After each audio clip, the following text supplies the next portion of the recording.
ఈ సమయంలో మరి యొక్క వాక్య సందేశం మనం విందాం. రెవరెండ్ ఏ తిమోతి రాజు వట్టి చెరుకూరు వారు దేవుని వాక్యం అందిస్తారు. శ్రద్ధగా వినాలని మరి యొక్క 2 సందేశాలు ఉన్నాయి. తిరిగే వారందరూ కూర్చోనండి. దేవుని వాక్యం వినవలసిందిగా ప్రేమతో వారు చెప్పడానికి వారు ఆహ్వానిస్తూ ఉన్నాం.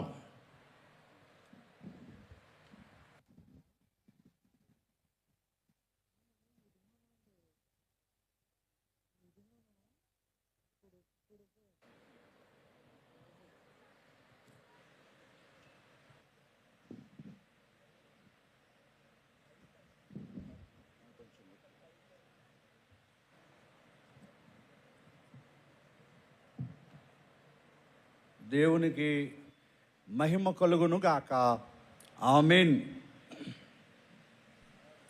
మంచిదండి. దేవుని మహాకృపను బట్టి ప్రభు జరిగిస్తున్న కార్యాలను బట్టి దేవుని స్తుతిస్తూ ఉన్నాం. సువర్ణాక్షరాలతో బైబిల్ మిషన్ బయలుపరిచి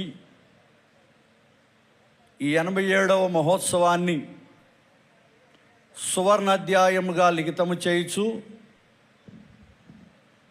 సువర్ణమయమైన పట్టణంలోనికి మనల్ని కొనిపోవడానికి వస్తున్న త్రియేక దేవునికే ఇటు ఏర్పాట్లను బట్టి గొప్ప ఘనత, మహిమ, కీర్తి, ప్రభావములు యుగముల పర్యంతం మన ప్రభునికే చెల్లును గాక.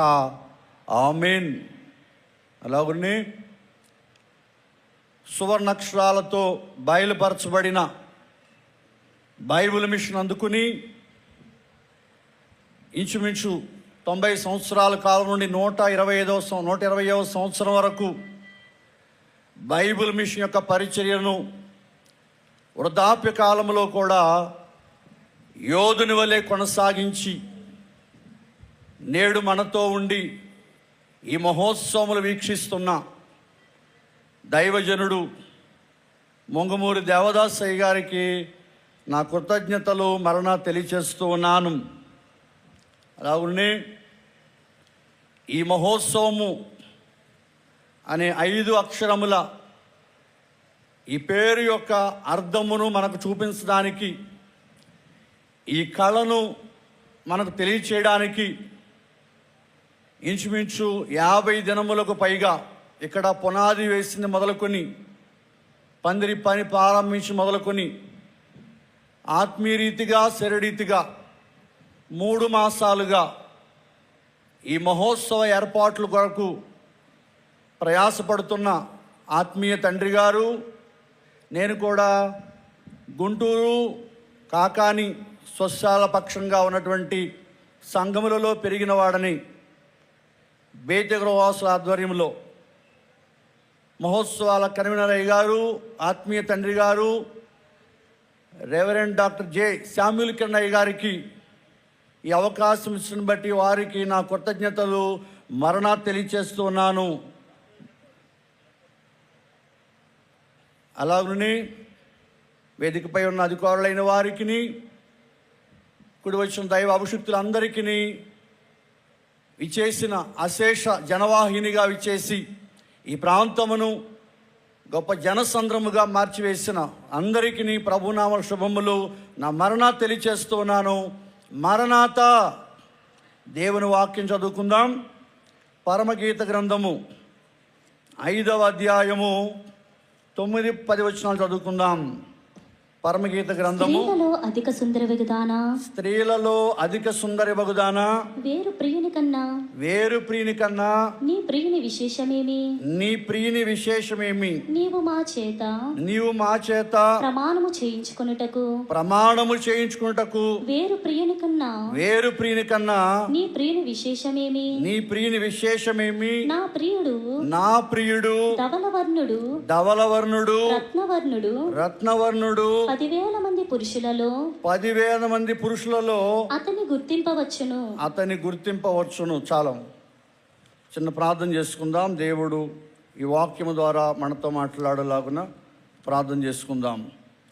సకల యుగములలో అక్షయుడవును అద్వితీయ సత్యదేవుడవై ఉన్న మా ప్రభువా, నిన్న నేడు నిరంతరము ఏకరీతిగా ఉన్న మా తండ్రి మీకు వందనములు, స్తోత్రములయ్యా.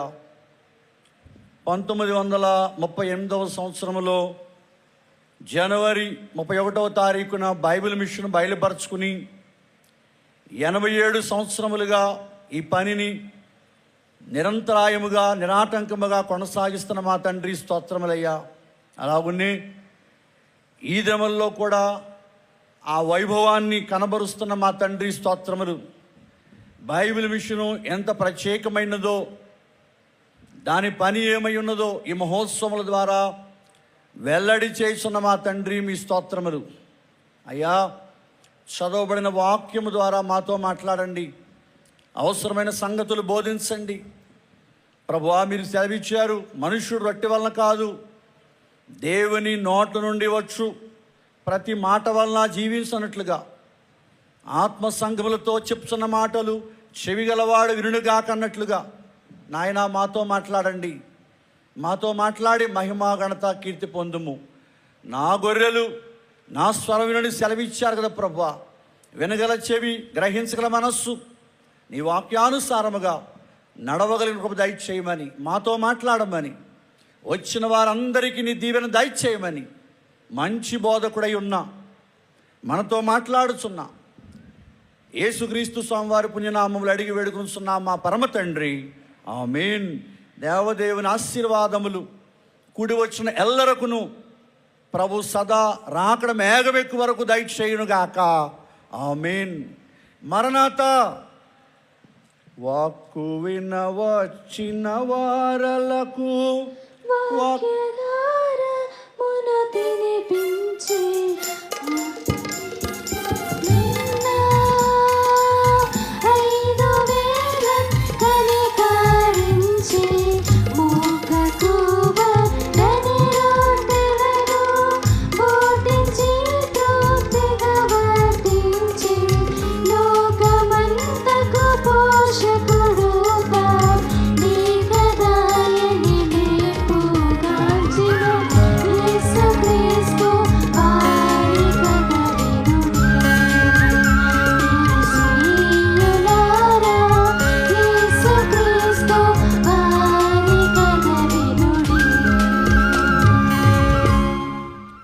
మంచిదండి.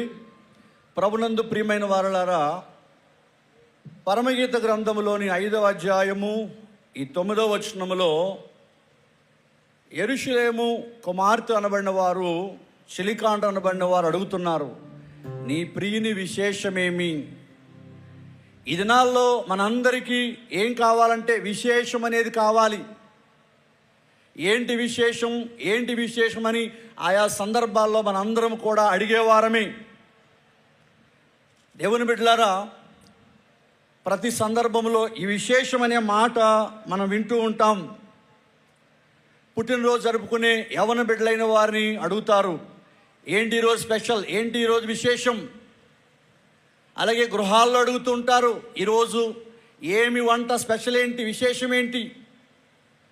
అలాగే వివాహమైనటువంటి స్త్రీలైన వారిని ఉద్దేశించి పుట్టింటి వారు అడుగుతారు, ఫోన్ చేసి అడుగుతూ ఉంటారు, ఏంటి విశేషం అమ్మా, ఏమైనా విశేషమా అని అడుగుతూ ఉంటారు.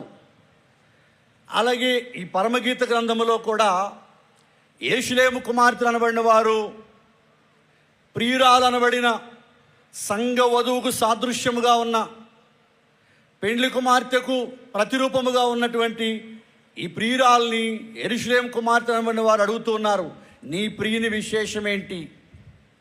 ప్రభునందు ప్రియమైన వారలారా, ఈ పరమగీత గ్రంథము గురించి దైవజనుడు మన ఆత్మీయ తండ్రి గారు తెలియచేస్తూ బైబిల్ గ్రంథానికి 2 కన్నుల వంటివని తెలియచేశారు. పరమగీతము, ప్రకటన గ్రంథము. ఆత్మీయ నేత్రముతో చూచేవారికి మాత్రమే అర్థమయ్యే గ్రంథాలు పరమగీతము, ప్రకటన గ్రంథము. మాటలోను, చూపులోను, నడకలోను, వినికిడిలోను లోపము లేని వారే ఈ గ్రంథములోనికి రాగలరు అని సెలవిచ్చారు.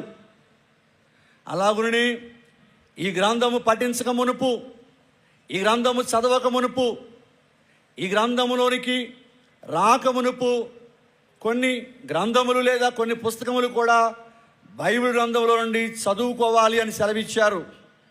వాటిలో మొదటిది ఆదికాండములోని ఆదామవులైన వారు పాపములో పడకముందున్న సంగతిని చదివి ఉండాలి, ఆ సంగతిని నెమరు వేసుకునే వారై ఉండాలని సెలవిచ్చారు. ఈ పరమగీత గ్రంథం అర్థమవ్వాలంటే, ఇందులోకి రావాలంటే, ఈ అనుభవం కలిగిన వారై ఉండాలంటే ఆదామవులైన వారు పాపములో పడకముందున్న సంగతిని మీరు జ్ఞాపకం చేసుకోవాలి అన్నారు. రెండవదిగా ఆదికాండం 24వ అధ్యాయంలో రెబెక్కమ్మ గారి చరిత్రను మీరు చదవాలి అని సెలవిచ్చారు. రెబెక్కమ్మ పెండ్లి కుమార్తెకు రెబెక్కమ్మ గారు ఎలా సాదృశ్యముగా ఉన్నారో ఆ సంగతిని మనము చదివిన వారమై ఉండాలి అన్నారు. అలాగనే మూడవది యెషయా గ్రంథములోని 54వ అధ్యాయము 5వ వచనములోని సంగతి కూడా చదవాలి. నిన్ను సృష్టించినవాడు నీకు భర్త అయి ఉన్నాడనే సంగతిని నెమరు వేసుకోవాలి. మరొక సంగతి యెషయా గ్రంథము 62వ అధ్యాయము 5వ వచనం కూడా చదవాలి. అలాగే హోషేయ గ్రంథములోని 1వ అధ్యాయము 3వ అధ్యాయంలోని విషయాలను నెమరు వేసుకోవాలి. అలాగే మత్తయి సువార్త 25వ అధ్యాయము అందులో బుద్ధిగల కన్యకల సంగతి కూడా నెమరు వేసుకోవాలి. అలాగే ఎఫెసీ పత్రికలోని 5వ అధ్యాయములో ఉన్న సంగతులు కూడా పెండ్లి కుమార్తెను ఉద్దేశించి వధువును ఉద్దేశించి రాయబడినటువంటి సంగతులు కూడా నెమరు వేసుకోవాలని సెలవిచ్చారు. అలాగే ప్రభునందు ప్రియమైన వారలారా, ఈ గ్రంథములు రాయగలిగినటువంటి సొలొమోను గారికి 3 పేర్లు కనబడుతూ ఉన్నాయి. మొదటి పేరు దేవుడు పెట్టారు, నాతాను ప్రవక్త ద్వారా ఎదిజ్యా అని కనబడుతుంది. వారి పరిపాలన బట్టి పెట్టబడిన పేరు సొలొమోను, వారి జ్ఞానం బట్టి పెట్టబడిన పేరు ప్రసంగి. ఈ 3 పేర్లు వారి సొలొమోను గారికి ఉన్నట్లుగా మనం చూస్తూ ఉన్నాం. 2వ దినవృత్తాంతాల గ్రంథము 1వ అధ్యాయము 12వ వచనంలోను, అలాగే రాజుల గ్రంథము 4:32లో ఆయన రాయబడిన సామెతలు రాశారు. అలాగే 2వ సమూయేలు గ్రంథములో 12, 24, 25 వచనంలో ఆ సంగతులు కనబడుతూ ఉన్నాయి. కాబట్టి ప్రభునందు ప్రియమైన వారలారా, ఈ పరమగీత గ్రంథమే ధ్యానము చేయకమునుపు ఈ అనుభవాలన్నీ కలిగి ఉండాలని తండ్రి గారు సెలవిచ్చారు. ఈ పరమగీతం అర్థం అవ్వాలంటే ఇలాగ వరుసగా ఆది కాండముల విషయాలు, అలాగే ఆదామవులైన వారు పాపములో పడకముందున్న విషయాలు, రెబెక్కమ్మ గారి చరిత్ర, యెషయా గ్రంథంలోని సంగతులు, హోషేయ గ్రంథ సంగతులు, మత్తయి సువార్త 25లో బుద్ధిగల కన్యకల సంగతి, ఎఫెసీ పత్రికలోని 5వ అధ్యాయం సంగతులు, ఈ సంగతులన్నీ చదువుకున్న వారికి ఈ పరమగీతం అర్థమవుతుంది అన్నారు. అలాగునే దేవుని బిడ్డలారా, యూదులైన వారు ఈ గ్రంథాన్ని పఠించాలంటే వారికి మైనార్టీ తీరాలి అని సెలవిచ్చారు. ఇప్పటికీ ఈ పరమగీతాన్ని వారు పాటగా కట్టుకుని పాడుకుంటూ నాట్యము చేస్తూ ఉంటారంటే పరమగీతాన్ని. ఇది పరలోకపు పాట అన్నారు, పరమార్థికమైన పాట ఇది అన్నారు. అలాగే దీన్ని దైవజనుడు తెలియచేస్తూ ప్రేమ సంభాషణల పుస్తకం అన్నారు. అంటే దేవుని ప్రేమ ఎంత గొప్పదో, దేవుని ప్రేమ ఎంత నిష్కళంకమైనదో, ఆ ప్రేమ ఎంత మాధుర్యము కలిగిందో, ఆ ప్రేమ ఎంత స్వచ్ఛమైనదో, ఆ ప్రేమలో ఎంత యథార్థత ఉన్నదో అని దాని గురించి పరమగీత గురించి తెలియచేస్తూ ఇది ప్రేమ సంభాషణల పుస్తకం అన్నారు. అలాగే గీతాలకు గీతం అని కూడా ఈ గ్రంథాన్ని తెలియజేస్తూ ఉంటారు పేద పండితులైన వారు. దేవుని బిడ్డలారా, ప్రభునందు ప్రియమైన వారులారా, మన అంశంలోకి వస్తూ ఉన్నాం.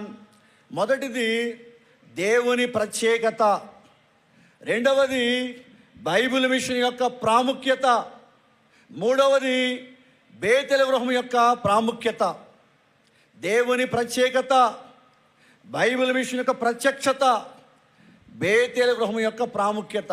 ఆత్మీయ స్వస్థతలో తండ్రి గారు రాస్తూ ఈ పరమగీతములో ఉన్నటువంటి ఈ వచనం గురించి తెలియచేస్తూ తండ్రి గారు అన్నారు, ఈ గీతము యొక్క ఈ మాటలో ఉన్నటువంటి అర్థము లేక దీనికి సంబంధించిన అన్వయ మిషను, బైబిల్ మిషను, ఇది బైబిల్ మిషన్ వారికి చెందుతుంది అన్నారు. వేరు ప్రియుని కన్నా నీ ప్రియుని విశేషమేమి? రాకడ వధువు యొక్క అనుభవ అంతస్తు, ఈ సంగతులు మనం జ్ఞాపకం చేసుకుంటూ ఉన్నాం. ఇక్కడ ప్రియురాలుని అడుగుతూ ఉన్నారు యెరూషలేము కుమార్తెలు అనబడిన వారు. ఏమడుగుతున్నారయ్యా అంటే, వేరు ప్రియుని కన్నా నీ ప్రియుని విశేషమేమి? ఇంత ఘనంగా మాట్లాడుతున్నావు, గొప్పగా చెప్తున్నావు, ఇంత ప్రత్యేకంగా నువ్వు ఆయన గురించి మాట్లాడుతున్నావు కదా, ఏంటో ఆ ప్రత్యేకత మాకు చెప్పు, ఆ ప్రత్యేకత ఏంటో మాకు తెలియచేయి అంటున్నారు. అప్పుడు ఇక్కడ వధువు అంటుంది, నా ప్రియుడు ధవలవర్ణుడు. మొదటి మాట ధవలవర్ణుడు అని ఈ వధువు సంఘము తెలియచేస్తూ ఉంది, లేక ఈ ప్రియురాలు తెలియచేస్తూ ఉంది. ప్రభునందు ప్రియమైన వారలారా, ఈ లక్షణములలో మొదటి లక్షణం ఏంటంటే, ఆయన ధవలవర్ణుడు, నా ప్రియుడు ధవలవర్ణుడు అనే సంగతిని ఈ ప్రియురాలు తెలియచేస్తూ ఉంది.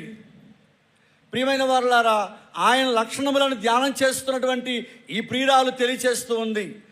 తండ్రి గారు రాసినటువంటి పాటలో ఒక కీర్తన పాడుకుందాం. చేసుకున్న రాదు అపార్థం చేసుకున్న కీర్తనలో శరణం పాడుకుందాం. పరమదేవుడే ప్రేమం పరమన్యాయ సంతానం గురుదర్శతి విధానం సుందరం వరనుని సా వరనుని గానా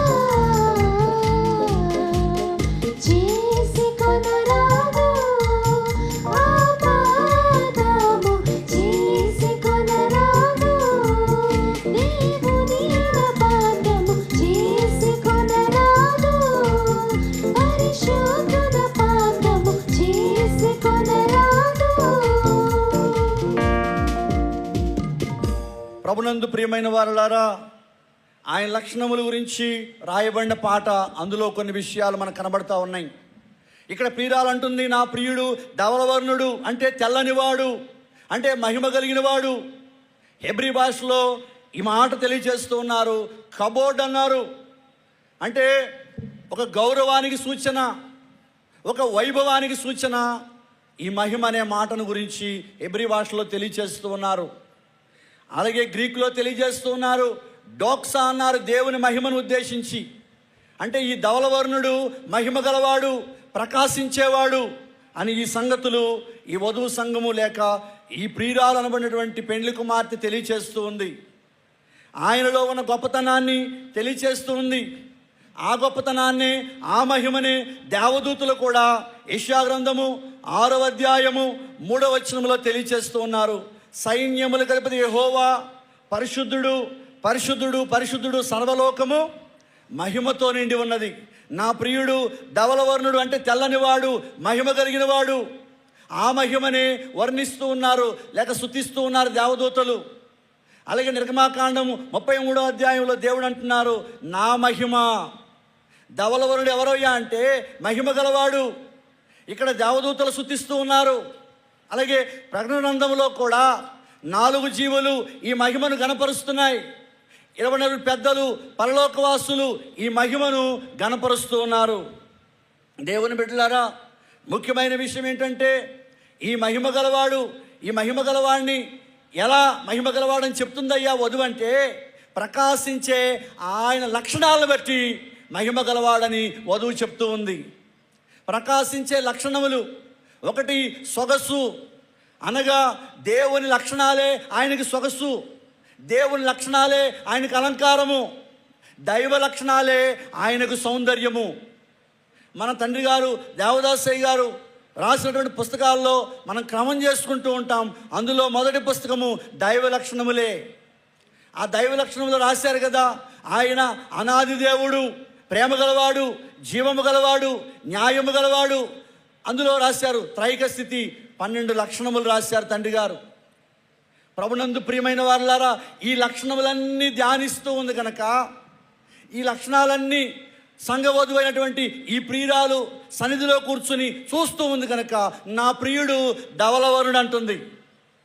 ఆయన ధవలవర్ణుడని ఎవరు చెప్పగలరయ్యా అంటే, ఆయన సన్నిధిలో కూర్చుని ఆయన ముఖము చూస్తూ ఆయన స్వరం వింటూ ఆ మహిమ అనుభవించేవారే మహిమ గలవాడని చెప్పగలరు. ఈ అనుభవాన్ని ఈ వధువు కలిగింది కాబట్టి నా ప్రియుడు ధవలవరుడు అంటుంది. కాబట్టి ఎవరైతే సన్నిధిలోకి వెళ్తారో, ఈ లక్షణాలు ఎవరైతే ధ్యానం చేస్తారో వారే ఈ అనుభవాన్ని సంపాదించుకుంటారు. ఏ అనుభవం అంటే, నా ప్రియుడు ధవలవర్ణుడు, మహిమ కలిగిన వాడు, నా ప్రియుడు గొప్పవాడని ఎవరు చెప్పగలుగుతారయ్యా అంటే లక్షణములు ధ్యానం చేసేవారే. సన్నిధిలోకి ఎవరు వెళ్తారో, ఎలా వెళ్ళాలో కూడా తండ్రి గారు తెలియచేశారు. శుద్ధిగా వెళ్ళాలి, బుద్ధిగా వెళ్ళాలి, వృద్ధి కోరేవారిగా వెళ్ళాలి తండ్రి గారు తెలియచేశారు.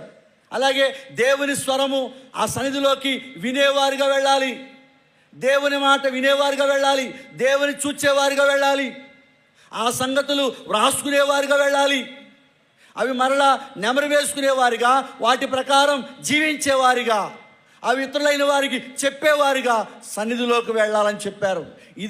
ఇదంతా కలిపి సన్నిధి అన్నారు తండ్రి గారు.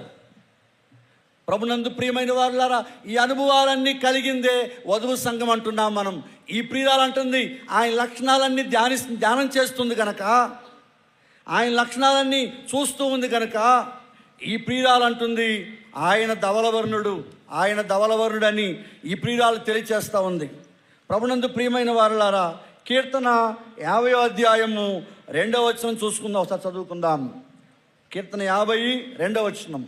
పరిపూర్ణ సౌందర్యము గల అమ్మ, సియోనులో నుండి దేవుడు ప్రకాశించుతున్నాడు, మన దేవుడు వేం చేయుచున్నాడు. కాబట్టి ప్రకాశించేవాడు. అలాగే దానియేలు గ్రంథము 7వ అధ్యాయము 9వ వచనం కూడా ఒకసారి చదువుకుందాం. దానియేలు ప్రవక్త అయిన దానియేలు గ్రంథము 7వ అధ్యాయము 9వ వచనం. ఇంకా సింహాసనములను వేయుట చూచితిని, ఇంకను సింహాసనుడు చూచితిని, మహావృద్ధుడు అక్కడ కూర్చుండెను. అక్కడ చదవండి.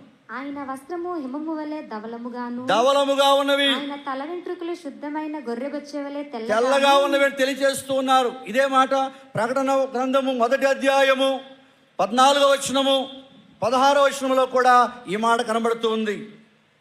ఆయన తలయు తల వెంట్రుకలను తెల్లని ఉన్నిని పోలినవై హిమమంతా ధవలముగా ఉన్నవి. ఆయన నేత్రములు చాలా ప్రభునందు ప్రియమైన వారులారా, ఇదిగో ఈ లక్షణాలన్నీ ఆమె చూస్తుంది కనుక, ఈ లక్షణాలన్నీ ఈ సంఘము లేక ఈ వధువు చూస్తూ ఉంది కనుక తెలియచేస్తూ ఉందన్నమాట, నా ప్రియుడు ధవలవర్ణుడు.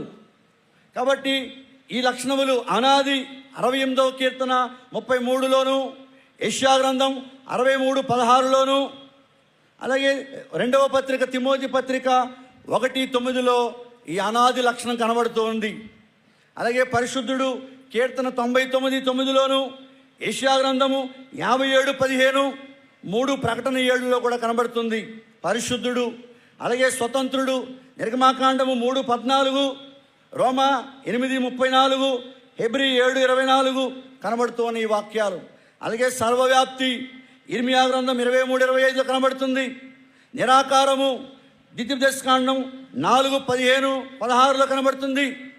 యెషయా గ్రంథం 40:18లో, యోహాను సువార్త 4:24లో కనబడుతూ ఉన్న విషయాలు, ఆయన లక్షణములు ఎక్కడెక్కడ ఉన్నాయో. అలాగే శక్తి ఆదికాండం 17:1, కీర్తన 147:5, హెబ్రీ పత్రిక 7:25 కనబడుతుంది. అలాగే జీవము కీర్తన 15:46, యోహాను సువార్త 1:4, యోహాను రాసిన సువార్త 11:25లో కనబడుతుంది. ప్రేమ 1 యోహాను పత్రిక 4:8 వచనం, 2 కొరింథీ 13:11, ఇర్మియా 31:3. అలాగే న్యాయము కీర్తన 7:17, కీర్తన 9:7, కీర్తన 96:10. జ్ఞానము యోబు గ్రంథం 12:16, కీర్తన 36:5, కొలస్సై 2:3. అనంతము యోబు గ్రంథము 36, అలాగే కీర్తన 90వ అధ్యాయం 2వ వచనం, దానియేలు గ్రంథం 7:14 వచనాలు కనబడుతూ ఉన్నాయి. అలాగే దేవుని బిడ్డలారా, ప్రభునందు ప్రియమైన వారులారా, ఆ లక్షణాలన్నీ కూడా ఈ వచనాల్లో మనకు కనబడుతూ ఉన్నాయి. అలాగే ప్రభునందు ప్రియమైన వారులారా, ఇదే మహిమను మోషే గారు చూచారు, ఇదే మహిమను ఇశ్రాయేలు చూచారు, ఇదే మహిమను సొలొమోను గారు కట్టించిన దేవాలయంలో కూడా కనబడుతుంది. ఆ మహిమే బైబిల్ విషయం బయలుపరిచింది. ఆ మహిమే ఈ 87వ మహోత్సవము. ఆ మహిమే మనందరినీ కూడా ఇక్కడ తీసుకొచ్చింది. తండ్రి గారు చరణం రాశారు. క్రిస్మస్ పాటల్లో మనం పాడుకుంటాం. మహిమ లోకంబున మహిమకు నముగా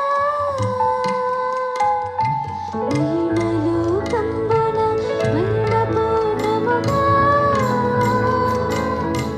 మహనీయముగనున్న వానకుండగను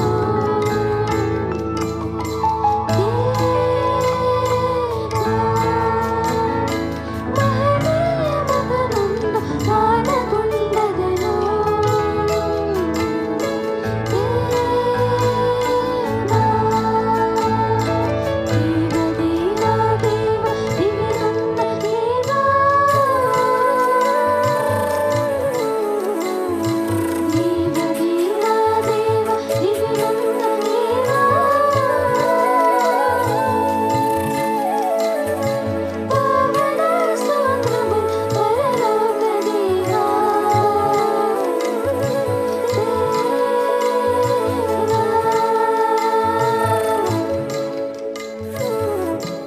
సరే, మంచిది. ప్రభునందు ప్రియమైన వారులారా, ఈ మహిమ గురించి దైవజనుడు తండ్రి గారు ఒక మాట తెలియచేశారు క్రిస్మస్ వర్తమానాల్లో. అసలు మహిమ అంటే ఏమిటి అనే మాటను చెప్తూ, సూర్యకాంతి ఎండంటాము, చంద్రకాంతిని వెన్నెలంటాము, దేవుని కాంతి పేరే మహిమ అన్నారు తండ్రి గారు. గుండ్రు దేవాలయంలో ఆత్మీయ తండ్రి గారు కూడా ఈ విషయాలు వర్తమానాలు పుస్తకాలు రాకమునుపు తెలియచేశారు. ఆ సందర్భాల్లో విన్నాం ఈ సంగతి మేము కూడా. ప్రియమైన వారులారా, దేవుని కాంతి పేరే మహిమ అన్నారు. సూర్యకాంతిని ఎండంటాము, చంద్రకాంతిని వెన్నెలంటాము, దేవుని కాంతి పేరే మహిమ. ఆ మహిమను ఈ వధువు సంఘము సన్నిధిలో కూర్చుని చూస్తూ ఉంది కనుక నా ప్రియుడు ధవలవరుడు అంటుంది. అంటే సన్నిధిలో కూర్చుని ఎవరైతే ఆ మహిమ చూస్తారో ఏమని చెప్పగలరయ్యా అంటే, నా ప్రియుడు ధవలవర్ణుడు అని చెప్పగలరు. గుంటూరు వెళ్ళారు, ఏం తీసుకొచ్చారయ్యా అంటే మనం ఏం చెప్పాలి? దేవుని సంగతులన్నీ తీసుకుని వెళ్ళడమే ఆ మహిమ. ఆశీర్వాదాలు మోసుకుని వెళ్ళడమే ఆ మహిమ. దీవెనలతో ఏడాదంతా నింపబడటమే ఆ మహిమని మనం చూస్తూ ఉన్నాం. దేవుని ప్రత్యేకత కనబడుతూ ఉంది. మహిమ గలవాడు తండ్రి అయిన దేవుడు మహిమ గలవాడే. అలాగే కుమారుడైన యేసుక్రీస్తు ప్రభు వారు కూడా మహిమ గలవాడే, ప్రత్యేకమైన వాడే. అనగా ప్రభునందు ప్రియమైన వారులారా, కుమారుడైనటువంటి యేసు ప్రభు వారు కూడా ప్రత్యేకమైన వారే. తండ్రి యొక్క లక్షణాలను బట్టి తండ్రి ప్రత్యేకమైన వాడైతే, ఆయన సొగసును బట్టి తండ్రి ప్రత్యేకమైన వాడైతే, లక్షణములే అలంకారముగా కలిగిన తండ్రి ప్రత్యేకమైన వాడైతే, స్వరూపాన్ని బట్టి కుమారుడైన యేసుక్రీస్తు ప్రభు వారు కూడా ప్రత్యేకమైన వారే. ఆయన స్వరూపాన్ని బట్టి కుమారుడైన యేసు ప్రభు కూడా ప్రత్యేకమైన వారే. ఆయన స్వరూపం అనగా జన్మముకు ఆయన ప్రత్యేకమైనదే.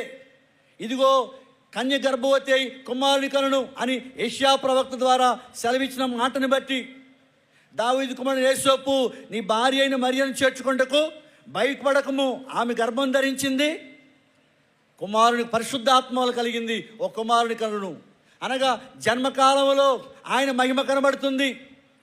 ఆయన జన్మకాలము ఒక మహిమే, ఆయన బోధకాలము ఒక మహిమే. అంటారు కదా శాస్త్రులు పరిసయ్యుల వలె కాక ఈయన అధికారము గలవాని వలె బోధించారు.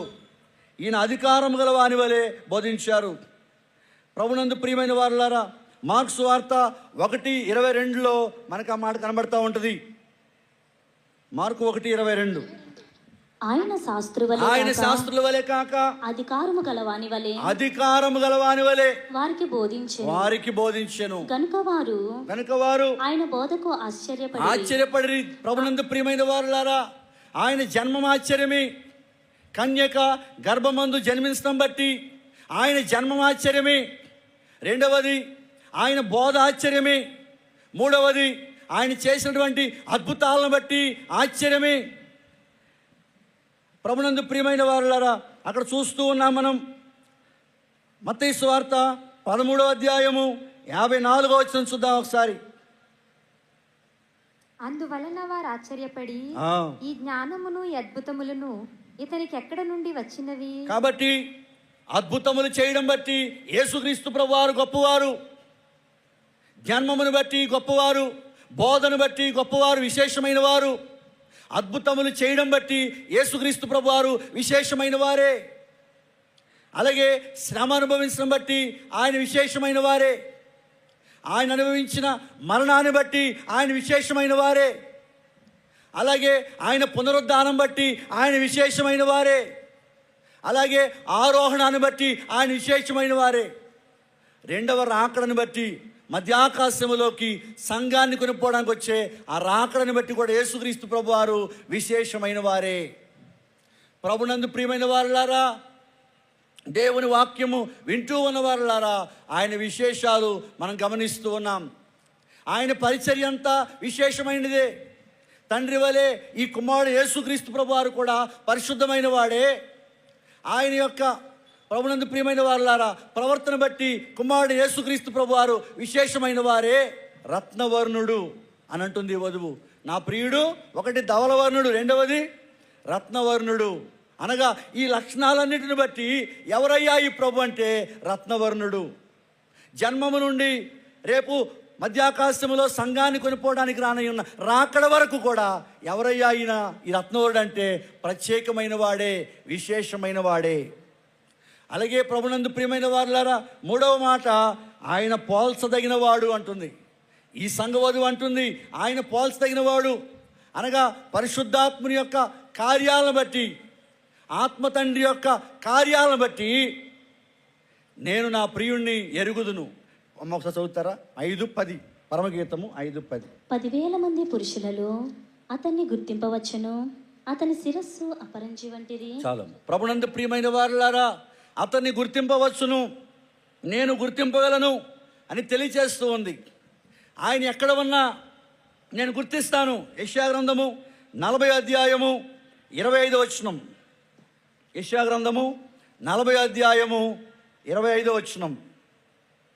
నీవు ఇతనితో సమానుడవని, నీవు ఇతనితో సమానుడవని మీరు నన్ను ఎవనికి సాటి చేయుదురు? మీరు నన్ను ఎవనికి సాటి చేయుదురు అని పరిశుద్ధుడు అడుగుచున్నాడు. దేవుని బిడ్డలారా, ఇదిగో నాతో సమమైన వాడు లేడు, నాతో సమానమైన వాడు లేడు, నాతో సమ ఉజ్జీగా ఉండేవారు ఎవరు లేరు అని తెలియచేస్తూ ఉన్నారు ఇక్కడ. అలాగే రెండవ గ్రంథము సమూయేలు గ్రంథము 7:22లో కూడా ఒక మాట కనబడుతూ ఉంది. రెండవ గ్రంథం 7:22. కాబట్టి దేవా యెహోవా నీవు అత్యంతమైన ఘనత గలవాడు, నీవు అత్యంతమైన ఘనత గలవాడవు, నీ వంటి దేవుడొకడును లేడు, నీ వంటి దేవుడు ఒక్కడు లేడు. అంటే సమమైన వాడు లేడు. మేము వినిన దానిని అంతటిని బట్టి చూడగా, మేము విన్నదాన్ని బట్టి చూడగా నీవు తప్ప దేవుడెవడును లేడు, నీవు తప్ప మరెవరు లేరు. గుర్తింపదగిన వాడుగా ఈయన కనబడుతున్నాడు. ఎక్కడున్నా కానీ నేను గుర్తింపగలను. 10,000 మందిలో కూడా నేను గుర్తింపగలను. నా ప్రియుణ్ణి, నా రక్షకుణ్ణి, నా విమోచకుణ్ణి నేను గుర్తింపగలను అని వధువు సంఘం అంటుంది. అలాగే మీకా గ్రంథము 7వ అధ్యాయం 18వ వచనంలో కూడా ఒక మాట కనబడుతూ ఉంది. మీకా 7:18. తన స్వాస్థ్యములో శేషించిన వారి దోషమును పరిహరించి వారు చేసిన అతిక్రమముల విషయమై వారిని క్షమించు దేవుడువైన నీతో సముడైన వారు ఎవరైనా ఉన్నారా? ఆయన కనికరము చూపటయందు. దేవుని బిడ్డల చాలము. ప్రభునందు ప్రియమైన వారులారా, ఇదిగో ఆయనతో సమమైన వాడు ఎవరు లేరు. ఈ వధువు సంఘం తెలియచేస్తూ ఉంది. కాబట్టి ఆత్మ తండ్రి యొక్క కార్యాలు పెంతెకోస్తు పండగ దినం మొదలుకొని సంఘము మధ్యాకాశములో ప్రభువుని కలుసుకునేంత వరకు కూడా ఆత్మ తండ్రి చేసే కార్యాలను నేను గుర్తించగలంటుంది వధువు సంఘము. ఆయన పోల్చదగిన వాడు. ఆత్మ తండ్రి కార్యాలయ్యో, లోక కార్యాలయ్యో, శరీర కార్యాలయ్యో నాకు తెలుసు అని వధువు సంఘం అంటుంది. లేక ఈ ప్రియురాలు అంటుంది, లేక ఈ పెండ్లి కుమార్తె అంటుంది, ఆయన ఎక్కడ ఉన్నా కూడా నాకు తెలుసు. యోహాను గారు రాసిన సువార్త 14:16 వచనంలో ఆత్మ తండ్రి యొక్క మాటలు అక్కడ మనకు కనబడతా ఉన్నాయి. నేను తండ్రిని వేడుకుందును, మీ యొద్ద ఎల్లప్పుడూ ఉంటకై ఆయన వేరొక ఆదరణకర్తను అనగా సత్యస్వరూపియగు ఆత్మను మీకు అనుగ్రహించును. కాబట్టి ఆత్మ తండ్రి యొక్క కార్యాలు నేను ఎరుగుదును. ఇదిగో ఆయన ఎలా ఉంటాడో, ఆయన కార్యం ఎలా ఉంటాయో నాకు తెలుసు. 26వ వచనంలో కూడా ఆ మాట కనబడుతూ ఉంది. అలాగే ఆదరణకర్త అనగా ఆదరణకర్త అనగా తండ్రి నా నామమున పంపబోవు పరిశుద్ధాత్మ. తండ్రి నా నామమందు పంపబోవు పరిశుద్ధాత్మ. పరిశుద్ధాత్మ. కాబట్టి ఆయన నాకు తెలుసు అంటుంది ఈ వధువు సంఘము. ప్రభునందు ప్రియమైన వారులారా, ఈ యొక్క వాక్య భాగాన్ని ధ్యానం చేసుకుంటూ ఉన్నాం మనం. ఆయన ధవలవరుడని, రత్నవరుణుడని 10,000 మంది పురుషులలో ఆయన పోల్చదగిన వాడు, అందుకనే ప్రత్యేకమైన వాడు. ఆయన మహిమ లక్షణాలను బట్టి ప్రత్యేకమైన వాడు. కుమారుడిగా వచ్చి ఆయన చూపిన ప్రవర్తన బట్టి ఆయన ప్రత్యేకమైన వాడు. సంఘముల నిమిత్తమై, సంఘము కొరకు, సంఘమును సిద్ధపరిచే పని మీద వచ్చి లేక పని చేస్తూ ఉన్నటువంటి ఆత్మ తండ్రి కూడా ప్రత్యేకమైన వాడే. గలతీ పత్రిక 5:22లో ఆ విషయాలన్నీ కూడా అక్కడ పౌలు గారు తెలియచేస్తూ ఉన్నారు. ఆత్మ తండ్రి కార్యాలు మనం చూస్తూ ఉన్నాం. 5:22 నుంచి అయితే ఆత్మఫలములు ఏమనగా ప్రేమ, ప్రేమ, సంతోషము, సమాధానము, దీర్ఘశాంతము, ఇవన్నీ కూడా చాలా. ప్రభునందు ప్రియమైన వారులారా, ఆత్మ తండ్రి లక్షణాలు నేను ఆయన్ని గుర్తెరుగుదును, నేను చూచుదును, నేను గుర్తెరుగుదును అని ఈ వధువు సంఘం తెలియచేస్తూ ఉంది. ప్రభునందు ప్రియమైన వారులారా, ఇదిగో ఈ అడిగినటువంటి ఈ పరమగీతములో చెలికత్తెలు లేక చెలికాండ్రు అనబడిన వారు ఎవరైతే అడిగారో వారికి ఈ వధువు తెలియచేస్తూ ఉంది. ఆయన ధవలవర్ణుడు, లక్షణములు బట్టి, సొగసును బట్టి, సౌందర్యాన్ని బట్టి ఆయన ధవలవర్ణుడు. రెండవది కుమారుడైన యేసుక్రీస్తు ప్రభు వారి యొక్క చరిత్రను బట్టి లేక ప్రవర్తన బట్టి ఆయన రత్నవర్ణుడు. అలాగే మూడవది ఆత్మ తండ్రి కార్యాలను బట్టి ఆయన పోల్చదగిన వాడు, నేను ఎరుగుదునని సంఘం తెలియచేస్తూ ఉంది. అలాగే ప్రభునందు ప్రియమైన వారులారా, దేవుడు ఎలాగూ ప్రత్యేకమైన వాడో ప్రత్యక్షపరచబడినటువంటి బైబిల్ విషయం కూడా ప్రత్యేకమైనదే. యేసుక్రీస్తు ప్రభు వారు ప్రత్యేకమైన వాడు, విశేషమైన వాడైనట్లుగా, దేవుడు విశేషమైన వాడైనట్లుగా బైబిల్ విషయం కూడా విశేషమైనదే. ఎందుకు విశేషమయ్యా అంటే దేవుడు బయలుపరచడం బట్టి బైబిల్ మిషన్ విశేషమైనదే. దైవజనుడైన దేవదాసయ్య గారికి 1938 జనవరి 31న బైబిల్ మిషను బంగారు అక్షరాలతో బయలుపరచబడటం బట్టి బైబిల్ మిషన్ కూడా ఎక్కువే, ప్రత్యేకమైనదే. తండ్రి గారు ఆ యొక్క సందర్భంలో రాశారు ఆత్మీయ స్వస్థతలో. ప్రియమైన వారులారా, ఇది స్థాపించబడింది కాదు, దేవుడు బయలుపరిచింది. అందుకే తండ్రి గారు రాతతో రాయబడిన పుస్తకాలన్నిటి మీద ఓ మాట రాయబడుతుంది. ఇది దేవుడు ఫాదర్ ఎం దేవదాసయ్య గారికి బయలుపరచబడిన బైబిల్ మిషన్ రాయబడుతుంది. కాబట్టి బయలుపరచడం బట్టి బైబిల్ మిషన్ ఎక్కువ. అలాగే ఆయన మీతో చెప్పిన చేయుడి అని అందరూ ఒక్క మాట మీద ముందుకు సాగడం బట్టి ఎక్కువ. మన పెద్దలైన వారు, ముఖ్యంగా మన కనిమినయ్య గారు, అయ్యా ఇవిగో డేట్లు అని వారు ప్రకటన చేయగానే ఇదిగో ఈ స్థలానికి మనందరం రావడం బట్టి ఆయన మీతో చెప్పిన చేయుడి అనే మాటని బట్టి బైబిల్ విషయం ఎక్కువే. అలాగే దేవుని బిడ్డలారా, సన్నిధి కోటాలను బట్టి బైబిల్ విషయం ఎక్కువే. దేవుడు కనబడతారు, దేవుడు మాట్లాడతారు, ఈ అనుభవాన్ని బట్టి బైబిల్ విషయం ఎక్కువే. హృదయ శుద్ధి గలవారు దేవుని చూచెదరు. ఇదిగో బైబిల్ మిషన్ వారికి దేవుడు కనబడతారంట, దేవుడు మాట్లాడతారంట అని హేళన చేసేవారికి దేవదాసయ్య గారితో ప్రభు అన్నారు కదా, ఓ చరణం పాడుకుందాం. నేను ఆ చరణం పాడు, 72వ పాటలో బైబిల్ మిషను బయలుపరిచిన సంగతి నమ్మని వారు.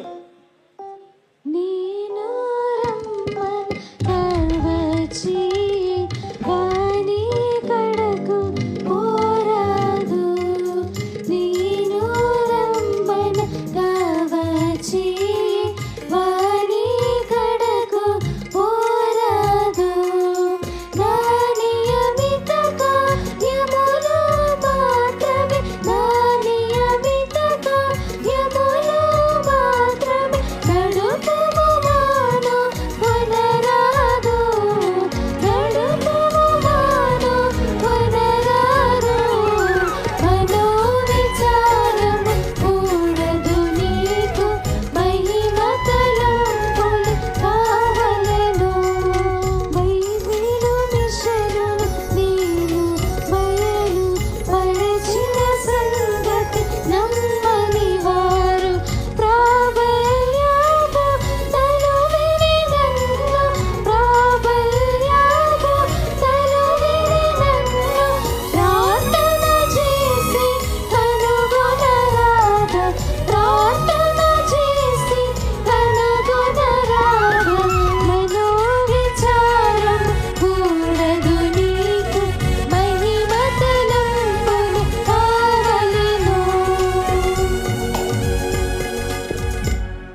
బైబిల్ విషయం నేను బయలుపరిచిన సంగతి నమ్మని వారు ప్రాబల్య బోధలు విని నన్ను ప్రార్థన చేసి కనుగొనరాదా? హేళన చేసేవారి గురించి మాట్లాడుతున్నారు కదా. మీరు ప్రార్థన చేసుకుంటే దేవుడు మీకే కనబడతారు, దేవుడు మీతోనే మాట్లాడతారు అని తెలియచేస్తూ ఉన్నారు. కాబట్టి అందరికీ కనబడి అందరితో మాట్లాడాలంటే ఈ మిషను విశ్వాసం అని మనం పాడుకుంటూ ఉన్నాం. కాబట్టి దర్శన అనుభవంలో బైబిల్ మిషన్ ఎక్కువ, దేవుడు బయలుపరచడం బట్టి ఎక్కువ. ఒక్క మాట మీద ఆయన మీతో చెప్పిన చేయుడి, యోహాను సువార్త 2:5 మాట ప్రకారం చేయడాన్ని బట్టి ఎక్కువ, సన్నిధి కూటాలను బట్టి ఎక్కువ, దేవుడు కనబడతారు, మాట్లాడతారు, అనుభవాన్ని బట్టి బైబిల్ విషయం ఎక్కువ, దర్శన అనుభవాన్ని బట్టి ఎక్కువ. అలాగే ప్రభునందు ప్రియమైన వారులారా, స్వస్తిశాలలు స్థాపన చేయడాన్ని బట్టి బైబిల్ మిషన్ ఎక్కువ.